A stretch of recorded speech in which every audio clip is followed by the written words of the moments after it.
அன்பர்களே, ஆண்டவராகிய இயேசு கிறிஸ்துவின் நாமத்தில் உங்களுக்கு மனம் நிறைந்த வாழ்த்துக்களை தெரிவித்துக் கொண்டு சத்திய வசனம் திருமறை பாட நிகழ்ச்சிக்கு உங்களை அன்போடு அழைக்கிறோம். சத்திய வசனம், இது தேவனின் வசனம். நாம் சோர்ந்து போகையில் கரம் கொடுக்கும் நம் தேவனின் வசனம். குடும்ப வாழ்வு நமக்கு ஆசீர்வாதமாகவும் அவருடைய கிருபையின் ஈவாகவும் தேவன் தரும் ஒரு ஸ்லாக்கியமாகும், ஒரு ஈவாகும். இதை நாம் ஒப்புக்கொள்ள வேண்டும். ஏதோ தற்செயலாக நமக்கு சம்பவித்த ஒரு சம்பவம் என்றோ அல்லது நமக்கு கிடைத்த ஒரு அனுபவம் என்றோ நாம் அதை ஏற்றுக்கொள்ள கூடாது. இது ஆண்டவரால் நமக்கு தரப்பட்டது. அது மட்டுமல்ல, இதிலே ஸ்லாக்கியங்களும் ஆசீர்வாதங்களும் உண்டு, பெருத்த பாக்கியம் உண்டு. பிள்ளைகளின் மூலமாக பெற்றோருக்கு வருகிற புகழ், சாட்சி, அவர்களுக்கு கிடைக்கும் மகிழ்ச்சி, இவற்றை பற்றி கடந்த செய்தியிலே பார்த்தோம். அதே சமயத்தில் இதிலே பொறுப்பும் உண்டு என்பதை நாம் ஒப்புக்கொள்ள வேண்டும். 128வது சங்கீதத்திலே பிள்ளைகளை பற்றி கூறியிருக்கும் வசனத்தை எடுத்து பார்ப்போம். 3வது வசனம், 128வது சங்கீதம் 3வது வசனம். உன் மனைவி உன் வீட்டோரங்களில் கனிதரும் திராட்சை கொடியைப் போல் இருப்பாள், உன் பிள்ளைகள் உன் பந்தியை சுற்றிலும் ஒலிவ மர கன்றுகளைப் போல் இருப்பார்கள். இதிலே 2 சத்தியங்களை நாம் காண வேண்டும். இந்த வசனத்தின் இறுதியிலே உன் பிள்ளைகள் உன் பந்தியை சுற்றிலும் இருப்பார்கள் என்று கூறியிருக்கிறது. உன் பிள்ளைகள் ஒலிவ மர கன்றுகளைப் போல் இருப்பார்கள் என்று சொல்லியிருக்கிறது. முதலாவது, உன் பிள்ளைகள் பந்தியை சுற்றிலும் இருப்பார்கள். பிள்ளைகள் பந்தியை சுற்றிலும் இருக்கிறவர்கள். இது நமக்கு ஒரு அருமையான காட்சியை தருகிறது. நம்முடைய கண்களுக்கு முன்பாக இந்த காட்சி வருகிறது. என்ன காட்சி? இதோ ஒரு வீட்டிலே பந்தி, அந்த பந்தியிலே கணவனும் மனைவியும் பிள்ளைகளும் பங்கு பெறுகிறார்கள்.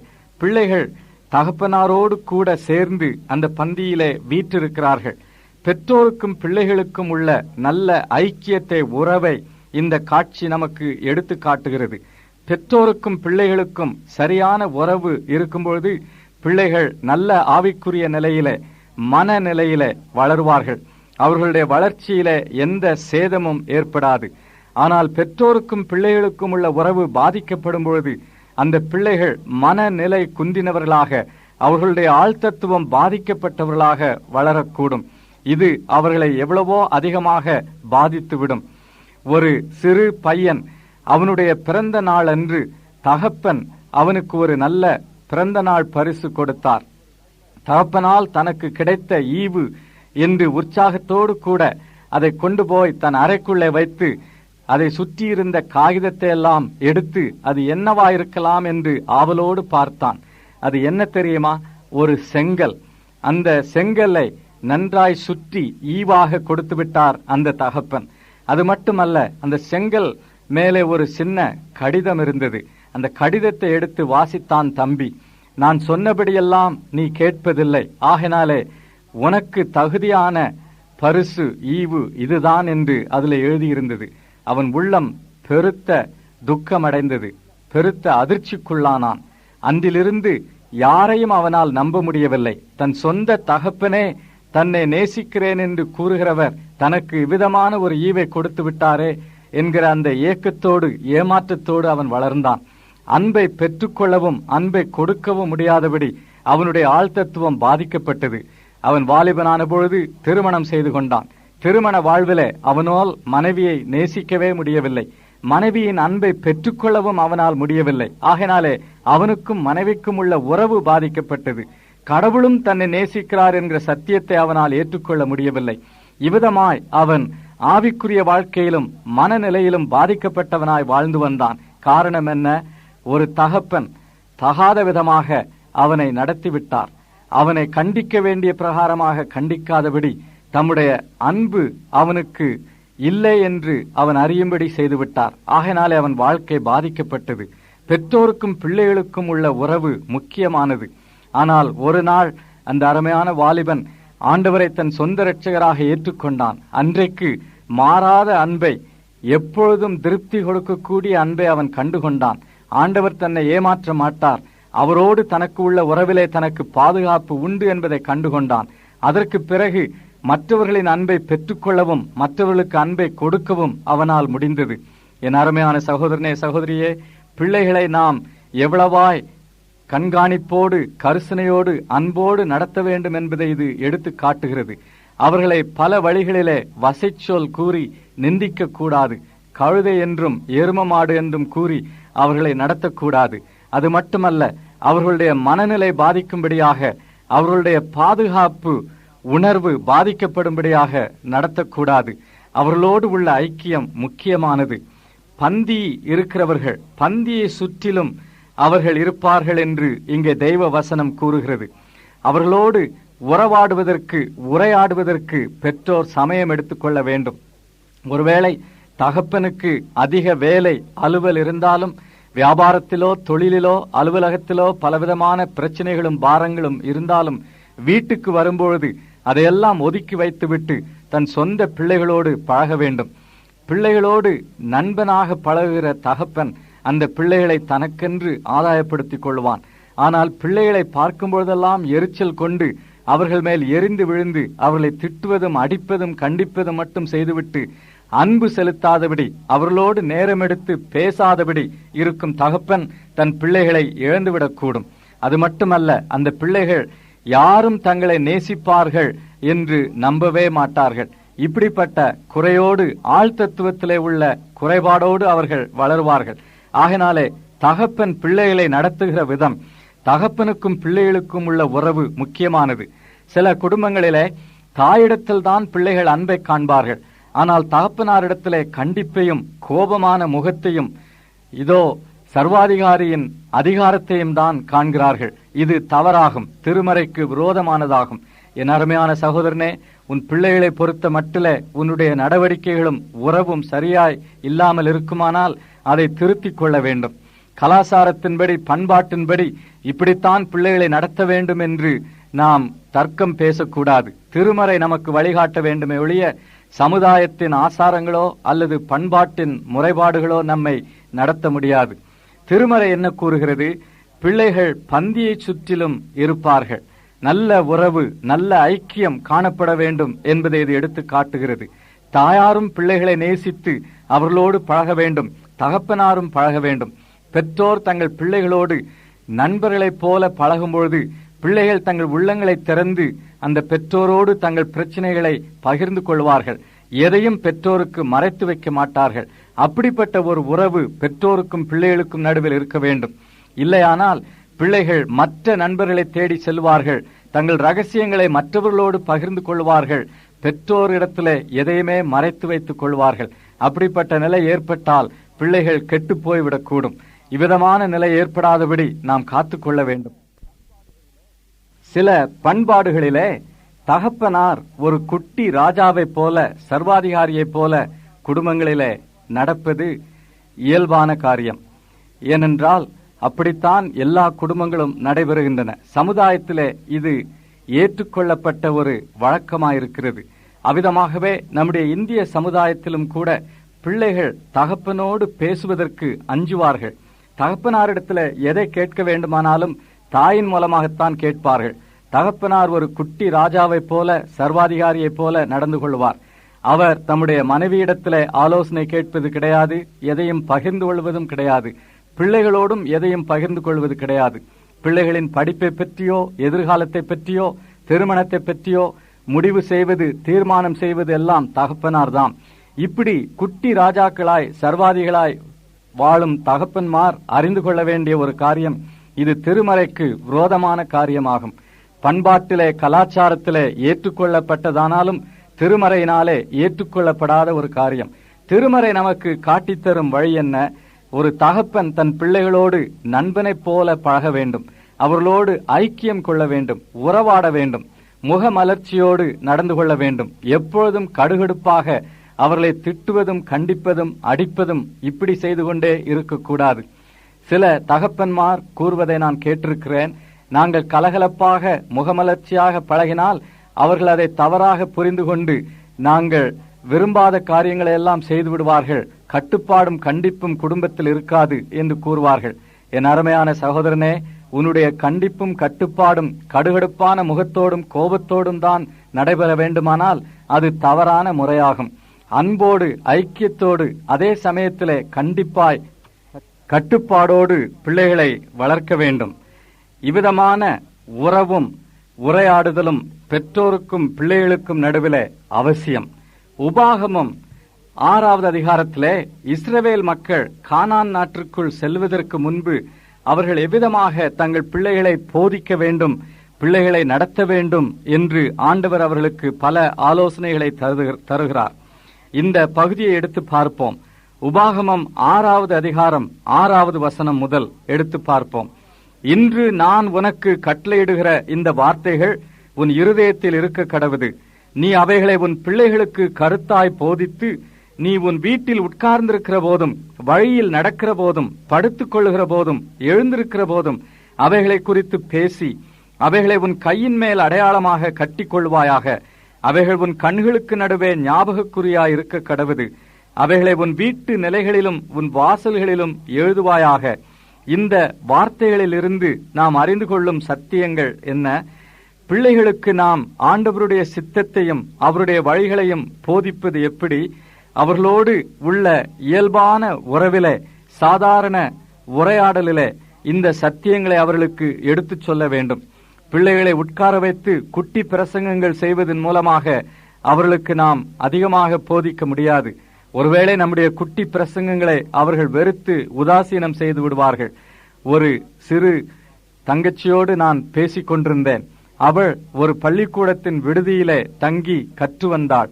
அவள் சொன்னாள், எங்கள் வீட்டிலிருந்து எனக்கு கடிதம் வந்தால் நான் அதை வாசிக்காதபடி அப்படியே கிழித்து குப்பை தொட்டியில் எரிந்து விடுவேன் என்று சொன்னாள். ஏன் அப்படி செய்கிறாய் என்று கேட்டேன். அந்த கடிதம் 4 பக்கங்கள் முழுவதும் குட்டி பிரசங்கங்கள் தான் அதுல இருக்கும். அநேக வசனங்களை எழுதியிருப்பார்கள். இதையெல்லாம் கேட்டு கேட்டு எனக்கு சலித்து போய்விட்டது. நல்ல வார்த்தைகள், சாதாரண சம்பவங்களை பற்றி அவர்கள் எழுதுவதே கிடையாது. எதிலும் பிரசங்கம்தான் என்று கூறினாள். அது எவ்வளவு உண்மை அல்லவா? அநேக முறை பெற்றோர் இப்படி குட்டி பிரசங்கங்களின் மூலமாக தங்கள் பிள்ளைகளை ஆண்டவரை விட்டு விலக்கி தள்ளிவிடுகிறார்கள். அவர்களோடு அன்பாய் பழகி ஐக்கியம் கொண்டு சாதாரண முறையிலே உரையாடல்கள் நடத்தும் பொழுது ஆண்டவரின் சத்தியங்களை எடுத்துச் சொன்னால் அதை அவர்கள் ஏற்றுக்கொள்வார்கள். இங்கே இன்னும் என்ன பார்க்கிறோம் இந்த பகுதியிலே? உன் கையின் மேல் அடையாளமாய் கட்டிக்கொள்வாயாக. அதாவது உன் கையின் செயல்களை ஆண்டவரின் வசனம் ஆட்கொள்வதாக. உன் கண்களுக்கு நடுவே ஞாபகக்குறியாயிருக்க கடவுது. உன்னுடைய சிந்தனைகளை அது ஆட்கொள்வதாக. உன் வீட்டு நிலைகளிலும் உன் வாசல்களிலும் எழுதுவாயாக. உன்னுடைய குடும்ப வாழ்வையும் தொழில் வாழ்வையும் வியாபார வாழ்வையும் அது ஆட்கொள்வதாக என்று ஆண்டவர் கூறுகிறார். இப்படி தங்கள் சொந்த வாழ்க்கையில ஆண்டவருடைய சித்தத்தை செய்து அவருடைய வசனத்திற்கு ஏற்றபடி நடக்கும் பொழுது தங்கள் பிள்ளைகளோடு நடத்துகிற அன்றாட வாழ்க்கையிலே, சாதாரண உரையாடலிலே, ஐக்கியத்திலே தேவனுடைய சத்தியங்களை அவர்கள் பிள்ளைகளோடு பகிர்ந்து கொள்ள வேண்டும். பிள்ளைகளும் அதை கற்றுக்கொள்வார்கள். இதைத்தான் ஆண்டவர் இந்த பகுதியின் மூலமாக தம்முடைய மக்களுக்கு எடுத்து கூறுகிறார். நமக்கும் உரிய ஒரு ஆலோசனை இது. 128வது சங்கீதம் 3வது வசனத்திலே, உன் பிள்ளைகள் உன் பந்தியை சுற்றிலும் ஒலிவ மர கன்றுகளைப் போல் இருப்பார்கள் என்று எழுதியிருக்கிறது. ஒலிவ மர கன்றுகள் என்று கூறும்பொழுது அவர்களை பாதுகாப்போடு கவனமாய் வளர்க்க வேண்டும். அவர்களை பாழ்படுத்திவிடக் கூடாது. கொஞ்சமும் அவர்கள் காயப்படும்படியாய் அல்லது அவர்களுக்கு ஏதாவது சேதம் ஏற்படும்படியாய் நடந்துவிடக் கூடாது. இது எவ்வளவு நல்ல ஒரு ஆலோசனை அல்லவா? கொஞ்சமும் யோசிக்காதபடி கோபத்தோடு கூறப்படும் வார்த்தைகள் பிள்ளைகளின் உள்ளத்திலே ஆழமான தழும்புகளையும் காயங்களையும் ஏற்படுத்திவிடக்கூடும். அவர்களின் எதிர்காலத்தை அது பாதிக்கக்கூடும். தங்கள் பிள்ளைகளை பலவிதமான பெயர் சொல்லி அழைத்து நிந்திக்கும் பெற்றோர் உண்டு. ஒரு சீன பெண் தன்னுடைய பள்ளிக்கூடத்திலே அவளுக்கு எப்பொழுதுமே தலைவலி ஏற்பட்டு கொண்டிருக்குமாம். நன்றாய் படிக்கக்கூடியவள், ஆனால் படிப்பிலே மந்த நிலையோடு காணப்பட்டாள். இந்த தலைவலிக்கு காரணம் என்ன என்று அறியும்படியாய் பள்ளிக்கூட தலைமை ஆசிரியை அவளை ஒரு மருத்துவரிடம் அனுப்பினாள். அந்த மருத்துவர் அவருக்கு மனோ தத்துவமும் தெரிந்திருந்தது. ஆகினாலே அவர் அந்த பெண்ணோடு பேசிவிட்டு சொன்னார், அந்த பெண்ணின் பெற்றோர் அவளை சரியானபடி நடத்தவில்லை. அவர்கள் எதிர்பார்க்காத நிலையிலே அவள் பிறந்து விட்டபடியினாலே அவளுக்கு பந்தி என்று பொருள்படும்படியான ஒரு பெயரை கொடுத்து விட்டார்கள். இப்படி அவளை உதாசீனம் செய்து இகழ்ச்சியாக நிந்தித்து நடத்தினார்கள். அதன் பலனாக அவளுடைய ஆழ்தத்துவம் பாதிக்கப்பட்டு விட்டது என்று அவர் கூறினார். அருமையான பெற்றோரே, பிள்ளைகளின் எதிர்காலம் பாதிக்கப்படாதபடி இருக்க வேண்டுமானால், அவர்கள் சரியான மனநிலையோடு ஆவிக்குரிய நிலையோடு வளர வேண்டுமானால், அவர்களை ஒலிவ மர கன்றுகளைப் போல் நடத்த வேண்டும். பாதுகாப்போடு கவனமாய் நடத்த வேண்டும். கொஞ்சமும் அவர்களுடைய ஆழ்தத்துவமோ ஆவிக்குரிய நிலையோ சேதப்படும்படியான செயல்களை, வார்த்தைகளை தவிர்க்க வேண்டும். கண்டிப்பதும் கட்டுப்பாடோடு நடத்துவதும் சரியான முறையிலே இருக்க வேண்டும். அப்படிப்பட்ட கிருபையை ஆண்டவர் தருவாராக. ஒரு கணவனுக்கும் மனைவிக்கும் பிள்ளைகளை தம்முடைய கிருபையின் ஈவாக, பலனாக தேவன் தருவாரானால், அந்த பிள்ளைகள் அவருக்கு பயந்தவர்களாக அவருடைய வழிகளிலே நடக்க வேண்டும் என்பது அவருடைய சித்தம். அந்த பிள்ளைகள் அந்த குடும்பத்திற்கும் பெற்றோருக்கும் ஆசீர்வாதமாக இருக்க வேண்டும். அவர்கள் நல்ல சாட்சியாக இருக்க வேண்டும் என்பது அவருடைய சித்தம். ஆகினாலே தெய்வ பயமற்ற, தேவனுக்கு பிரியமில்லாத வழிகளிலே பிள்ளைகள் நடப்பது தேவனுக்கு பிரியமல்ல, சித்தமல்ல. இதை பெற்றோர் உணர வேண்டும். பிள்ளைகளை பெற்றோர் பெற்றுக்கொள்ளும் பொழுது ஒரு உக்ரானத்துவ பொறுப்போடு, உணர்வோடு பெற்றுக்கொள்ள வேண்டும். பிள்ளைகள் கொடுக்கப்படுவார்களானால் தங்களுக்கு ஒரு பெரிய பொறுப்பு உண்டு என்பதை பெற்றோர் உணர்ந்து கொள்ள வேண்டும். உபாகமம் 28வது அதிகாரம் 11வது வசனத்திலே தம்முடைய மக்களுக்கு ஆண்டவர் கொடுத்த ஆசீர்வாதத்தின் வழியை பற்றியும் அவர்களுக்கு எச்சரிப்பாக சொன்ன சாபத்தின் பாதையை பற்றியும் பார்க்கிறோம். உபாகமம் 28:11 உனக்கு கொடுப்பேன் என்று கர்த்தர் உன் பிதாக்களுக்கு ஆணையிட்ட தேசத்தில் கர்த்தர் உன் கர்ப்பத்தின் கனியிலும் உன் மிருக ஜீவன்களின் பலனிலும் உன் நிலத்தின் கனியிலும் உனக்கு பரிபூரண நன்மை உண்டாக கட்டளையிடுவார் என்று வாசிக்கிறோம். கர்ப்பத்தின் கனியிலே நன்மை உண்டாக வேண்டும் என்பது அவருடைய சித்தம். இது அவருக்கு நாம் கீழ்ப்படிந்து நடக்கும் பொழுது, அவரை கனம் பண்ணும் பொழுது நமக்கு கிடைக்கும் ஆசீர்வாதமாகும். அருமையான பெற்றோரே, உங்கள் பிள்ளைகள் உங்களுக்கு மகிழ்ச்சியை கொண்டு வருகிறவர்களாகவும் நல்ல சாட்சியுள்ளவர்களாகவும் தேவனுடைய வழியிலே நடக்கிறவர்களாகவும் இருக்க வேண்டுமானால், நீங்கள் தேவனுடைய வழிகளிலே நடக்க வேண்டும். நீங்கள் அவரை கனம் பண்ண வேண்டும். கர்த்தரை கனம் பண்ணாத வழிகள் குடும்ப வாழ்விலே, வீட்டிலே காணப்படுமானால் பிள்ளைகள் செதறி போய்விடுவார்கள், அவருடைய வழிகளை விட்டு போய்விடுவார்கள். ஆகையினாலே பெற்றோர் தங்கள் வாழ்வை சரி பண்ணிக் கொள்ள வேண்டும். ஒரு சமயம் ஒரு கிறிஸ்தவ கூட்டத்திலே, முகாமிலே அருமையான ஒரு கிறிஸ்தவ குடும்பம் பங்கு பெற்றது. தகப்பனார் ஆண்டவருக்கென்று பல ஊழியங்களிலே ஈடுபட்டிருந்தார். அருமையாக பிரசங்கம் செய்வார், நல்ல சாட்சி கொடுப்பார். தாயாரும் அமைதியான பக்தியோடு வாழ்ந்து வந்தவர்கள். அவர்களுக்கு 2 பிள்ளைகள். அதிலே மூத்தவன் மகன். அவன் ஒரு நாள் என்னை பார்த்து, உங்களோடு நான் பேச வேண்டும் என்று கேட்டுக்கொண்டான். சரி, என்னுடைய அறைக்கு வா, பேசலாம் என்று அவனை அழைத்துச் சென்றேன். அவன் தன் உள்ளத்தை திறந்து பகிர்ந்து கொண்ட காரியம், ஐயா, என்னுடைய தகப்பனார் மிகுந்த பக்தியுள்ளவர், நன்றாய் ஊழியம் செய்கிறவர் என்றெல்லாம் நீங்கள் எண்ணிக்கொள்கிறீர்கள். அவருடைய பக்தி எல்லாம் பிரசங்க பீடத்தில்தான், கூட்டங்களில்தான் காணப்படும். எங்கள் வீட்டிலே அவர் எங்கள் தாயாரோடு அடிக்கடி சண்டை போட்டு நிந்திப்பார், திட்டுவார். வீட்டிலே சமாதானமே கிடையாது. இதனாலே எனக்கும் என் தங்கைக்கும் உள்ளத்திலே சமாதானம் கிடையாது என்று அந்த தம்பி என்னோடு பகிர்ந்து கொண்டான். அதற்கு முந்தி அந்த தகப்பனார் அந்த தம்பியை பற்றி தம்முடைய பாரத்தை என்னோடு பகிர்ந்து கொண்டிருந்தார். அவன் தெய்வ பயமற்றவனாக வாழுகிறான், அவன் ஆண்டவரை ஏற்றுக்கொள்ள வேண்டும், ரட்சிக்கப்பட வேண்டும், அவனுக்காக ஜெபியுங்கள் என்று கூறினார். ஆனால் இப்பொழுது அதே மகன், வாலிப தம்பி, தகப்பனார் மேல் குறை கூறுகிறான். இதை கேட்டபொழுது என் உள்ளத்தில் பெருத்த பாரம் ஏற்பட்டது. எந்த தகப்பன் தன்னுடைய மகன் ஆண்டவருடைய பிள்ளையாக வாழ வேண்டும் என்று எண்ணினாரோ அதே தகப்பனார் அவனுக்கு இடையூறாக காணப்பட்டார். அவருடைய வாழ்க்கையிலே சாட்சி இல்லை, குந்திவிட்டது. ஆகையினாலே குடும்பத்திலே அவருடைய வார்த்தைக்கு மதிப்பில்லாமல் போய்விட்டது. என் அருமையான சகோதரனே, சகோதரியே, உன்னுடைய சொந்த குடும்பத்திலே அமைதியின்மையும் எரிச்சலின் சொற்களும் கோபமும் காணப்படுமானால் உன் பிள்ளைகள் எப்படி ஆண்டவரை பின்பற்றுவார்கள்? ஆகையினாலே பெற்றோர் மனம் திரும்பி தங்கள் குறைகளை ஆண்டவரிடத்தில் அறிக்கையிட்டு மன்னிப்பு கேட்க வேண்டும், சீர்பொருந்த வேண்டும். அப்பொழுதுதான் பிள்ளைகள் ஆண்டவரை நோக்கி திரும்புவார்கள். உன் பிள்ளைகளுக்காக ஜெபிக்க வேண்டும் என்று பலரிடத்தில் கூறி என்ன பயன்? அவர்கள் ஜெபிக்கிறார்கள், இவர்கள் ஜெபிக்கிறார்கள் என்று சொல்வதனாலே என்ன பிரயோஜனம்? உன்னுடைய சொந்த வீட்டிலே உன்னுடைய சாட்சி சரியாயிருக்க வேண்டும். நீ கர்த்தரை கனம் பண்ண வேண்டும்.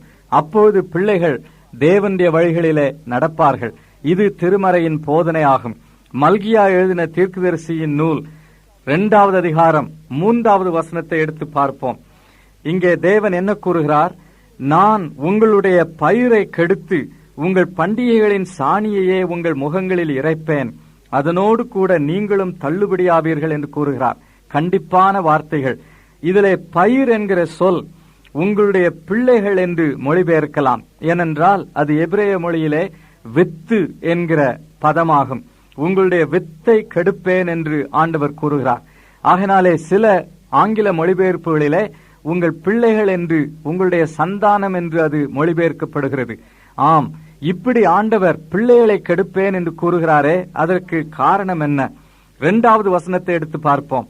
நீங்கள் கேளாமலும் என் நாமத்துக்கு மகிமையை செலுத்தும்படி இதை சிந்தியாமலும் இருந்தால் நான் உங்களுக்குள்ளே சாபத்தை அனுப்பி உங்கள் ஆசீர்வாதங்களையும் சாபமாக்குவேன் என்று கூறுகிறார்.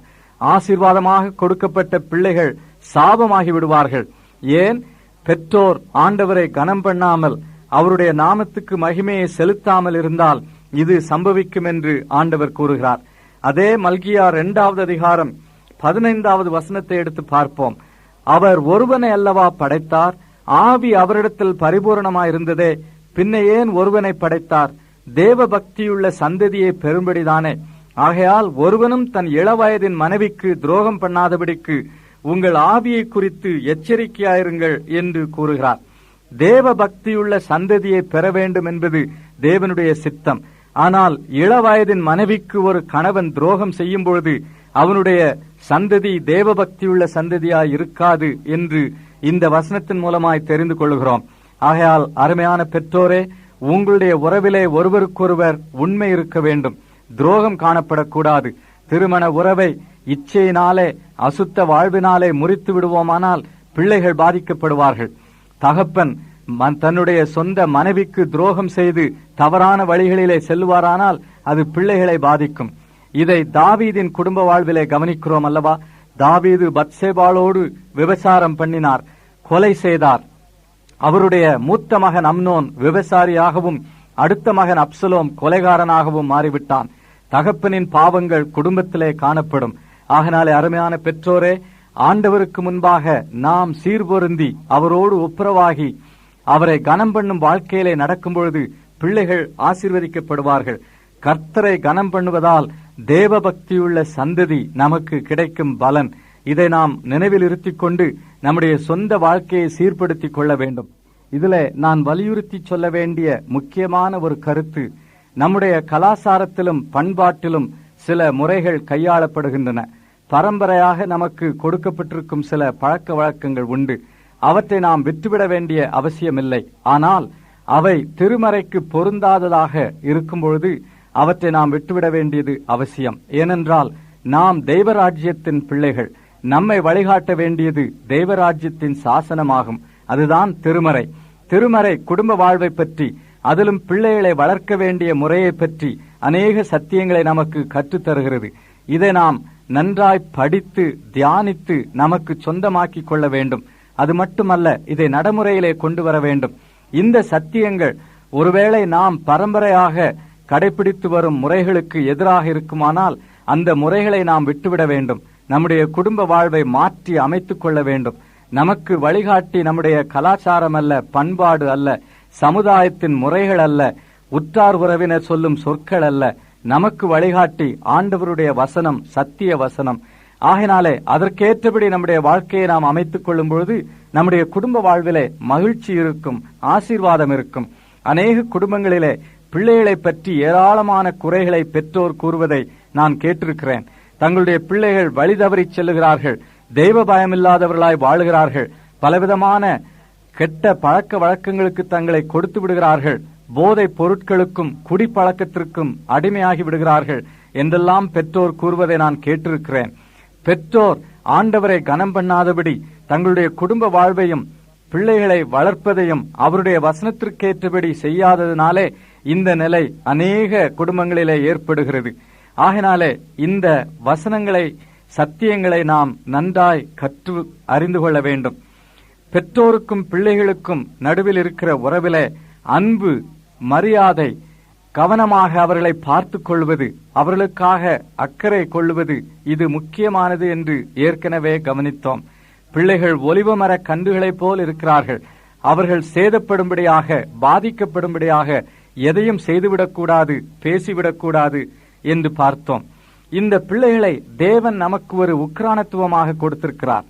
எல்லா கணவன் மனைவிக்கும் பிள்ளைகள் கொடுக்கப்படவில்லை.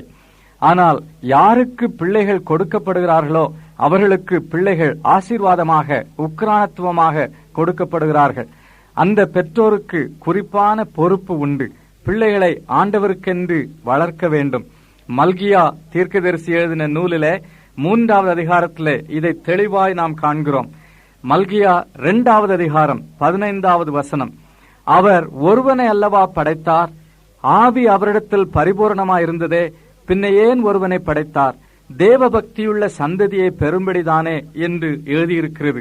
தேவ பக்தியுள்ள சந்ததியை பெற வேண்டும் என்பது தேவனுடைய சித்தம். ஆகினாலே என் அருமையான சகோதரனே, சகோதரியே, உனக்கு பிள்ளைகள் இருப்பார்களானால் அவர்களை தேவ பயத்திலே வளர்க்க வேண்டியது உன்னுடைய பொறுப்பு. அதை ஆண்டவர் எதிர்பார்க்கிறார். தேவ பக்தியுள்ள சந்ததியாக அவர்களை வளர்க்க வேண்டும். ஆதியாகமம் 18வது அதிகாரத்திலே ஆபிரகாமை பற்றி ஆண்டவர் சொல்லி இருக்கும் வார்த்தைகளை கவனிப்போம். ஆபிரகாமை அழைத்த தேவன் ஆபிரகாமின் மூலமாக இந்த பூமியில் உள்ள வம்சங்களெல்லாம் ஆசீர்வதிக்கப்படும் என்று கூறினார். ஆபிரகாமுக்கு ஒரு பெரிய பொறுப்பு. தம்முடைய வாழ்க்கையின் மூலமாக பூமியில் உள்ள வம்சங்கள் எல்லாம் ஆசீர்வதிக்கப்பட வேண்டும் என்பதை அவர் அறிந்திருந்தார். இப்படிப்பட்ட ஒரு பெரிய மிஷனரி அழைப்பை அவர் பெற்றிருந்தாலும் அவருடைய சொந்த குடும்பத்தை பற்றியும் அவருக்கு ஒரு பொறுப்பு இருந்தது. அதை ஆதியாகமம் 18வது அதிகாரம் 19வது வசனத்தில் தேவன் அவருக்கு கூறுகிறார். கர்த்தர் ஆபிரகாமுக்கு சொன்னதை நிறைவேற்றும்படியாய் அவன் தன் பிள்ளைகளுக்கும் தனக்கு பின்வரும் தன் வீட்டாருக்கும் நீங்கள் நீதியையும் நியாயத்தையும் செய்து கர்த்தருடைய வழியை காத்து நடவுங்கள் என்று கட்டளையிடுவான் என்பதை அறிந்திருக்கிறேன் என்றார். தேவன் ஆபிரகாமை தெரிந்து கொண்டதன் நோக்கம் என்ன? அவன் தன்னுடைய வீட்டாரையும் பிள்ளைகளையும் தெய்வ பயத்திலே அவருடைய நீதியையும் நியாயத்தையும் செய்யும்படியாய், அவருடைய வழியிலே நடக்கும்படியாய் நடத்த வேண்டும். இதுதான் ஆபிரகாமின் வாழ்க்கையை பற்றி கடவுளுடைய சித்தமாயிருந்தது. என் அருமையான சகோதரனே, சகோதரியே, பெருத்த ஊழியங்களை செய்துவிட்டு சொந்த பிள்ளைகளை கர்த்தருடைய நீதியிலும் நியாயத்திலும் நடத்தாதபடி, அவருடைய வழிகளில் நடத்தாதபடி இருப்போமானால் அது ஒரு பெரும் தவறாகும், குறைபாடாகும். ஆபிரகாமை தெரிந்து கொண்டதே இதற்காகத்தான் என்று ஆண்டவர் கூறுகிறார். அது மட்டுமல்ல, ஆபிரகாம் நிச்சயமாய் இதை நிறைவேற்றுவார் என்பதையும் தேவன் அறிந்திருந்தார். அறிந்திருக்கிறேன் என்று கூறுகிறாரே 19வது வசனத்திலே, அது சில மொழிபெயர்ப்புகளிலே தெரிந்தெடுத்திருக்கிறேன் என்று மொழிபெயர்க்கப்படுகிறது. ஏன்? அந்த எபிரேய சொல் அறிந்திருக்கிறேன் என்பது தெரிந்தெடுத்தலை காட்டும் சொல்லாகும். ஆகையினாலே ஆபிரகாமை தேவன் தெரிந்து கொண்டதன் நோக்கம் அவர் தம்முடைய பிள்ளைகளையும் பின் சந்ததியாரையும் நீதியையும் நியாயத்தையும் செய்யும்படியாய் கர்த்தருடைய வழிகளிலே நடத்த வேண்டும் என்பது. என் அருமையான சகோதரனே, சகோதரியே, உன் பிள்ளைகளை பொறுத்த மட்டிலே இதை நீ நிறைவேற்றுகிறாயா? உன் பிள்ளைகள் கடவுளுடைய வழிகளிலே நடக்கிறார்களா? அவர்களை தெய்வ பயத்தில் வளர்க்க வேண்டும் என்பதற்காக என்ன முயற்சிகள் செய்கிறாய்? சில பெற்றோர் தங்களுடைய பிள்ளைகளுக்காக என்னவெல்லாமோ செய்வார்கள். அவருடைய திருமணத்திற்கென்று ஏராளமாய் பணத்தை சேர்த்து வைப்பார்கள், நகைகளை செய்து வைப்பார்கள். பிள்ளைகள் படிப்பதற்கென்று 1 லட்சம் 2 லட்சம் லஞ்சம் கொடுத்து கூட கல்லூரிகளிலே சேர்த்து விடுவார்கள். இப்படியெல்லாம் தவறான வழிகளிலும் சரியான வழிகளிலும் தங்கள் பிள்ளைகளை நடத்துவதற்கு அவருடைய எதிர்காலத்தை குறித்து எவ்வளவோ கருத்தாய் செயல்படுகிறார்கள். ஆனால் அந்த பிள்ளைகளின் ஆவிக்குரிய வாழ்க்கையை பற்றி மட்டும் அக்கறை கொள்வது கிடையாது. என் அருமையான சகோதரனே, சகோதரியே, உன் பிள்ளையின் ஆவிக்குரிய வாழ்க்கைக்காக நீ என்ன செய்கிறாய்? இது உனக்கு கொடுக்கப்பட்ட ஒரு பெரும் பொறுப்பு. தேவ பக்தியுள்ள சந்ததியை தேவன் விரும்புகிறார். உன் பிள்ளைகளை அவருடைய நீதியையும் நியாயத்தையும் செய்யும்படியாகவும் அவருடைய வழிகளில் நடத்தும்படியாகவும் அவர் உன்னிடத்தில் எதிர்பார்க்கிறார். இப்படி தெய்வ பயத்திலே அவர்களை நடத்த வேண்டுமானால் உன் குடும்ப வாழ்வு தேவனை கனம் பண்ணும் வாழ்வாய் இருக்க வேண்டும். நீதிமொழிகள் 31வது அதிகாரத்திலே 28வது வசனத்தை எடுத்து பார்ப்போம். அவள் பிள்ளைகள் எழும்பி அவளை பாக்கியவதி என்கிறார்கள். அவள் புருஷனும் அவளை பார்த்து அநேகம் பெண்கள் குணசாலிகளாயிருந்தது உண்டு, நீயோ அவர்கள் எல்லாருக்கும் மேற்பட்டவள் என்று அவளை புகழுகிறார்கள்.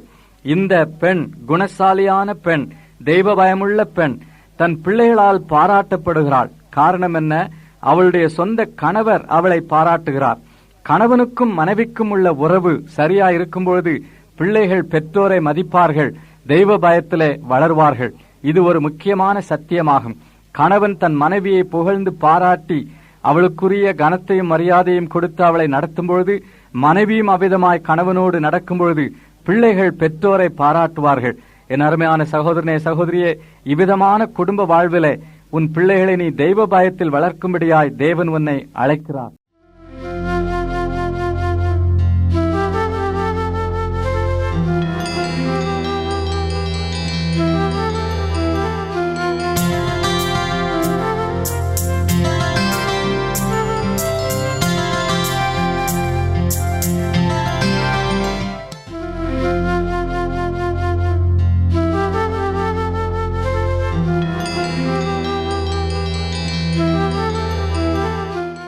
எமது முகவரி சத்திய வசனம், தபால் பெட்டி எண் 55, 9 வெங்கட்ராமன் தெரு, சின்ன சொக்கிக்குளம், மதுரை 625002.